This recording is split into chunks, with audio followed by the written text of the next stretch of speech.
Во Македонија имаме сериозен проблем со врсничкото насилство.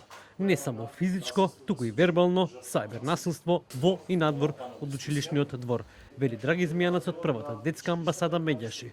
Тоа што се случува со децата, вели Змијанац, е резултат и на домашното воспитување и на недоволната грижа на стручните служби, наставниците, медиумската агресивна содржина, како и на зголемениот број на часови поминати на социјалните мрежи. А за да не се случува тоа, треба да делуваме заеднички превентивно и мислам дека сите структури кои се тука, вклучувајќи го и Министерството за образование и наука, Државниот просветен инспекторат, полицијата, медиумите како многу важна алатка да продуцираат едукативни содржини за децата, граѓанскиот сектор кој нема само задача да критикува, туку и да биде учесник во реализирање на превентивни програми.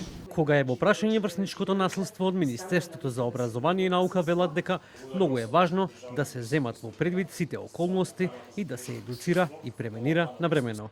Подеднаков фокус треба да се даде и на жртвата, но и на ученикот кој што сторил насилство.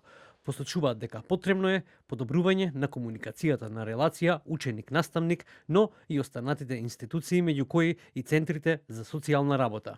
Учениците не стануваат насилни во училиште. Пак ќе кажам дека многу фактори влијаат за да едно дете го изрази насилството. Може да биде општествена појава, семејна појава, нормално врсничка појава. Битно е ние да градиме институции во кои што децата ќе имаат доверба.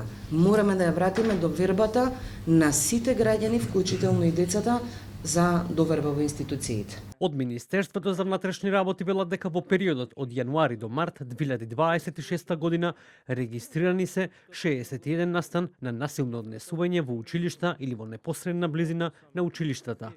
Регистрирани се вкупно 32 кривични дела насилство врз дете, зашто мерки на кривичен прогон се преземени против 43 сторители, од кои 8 се деца.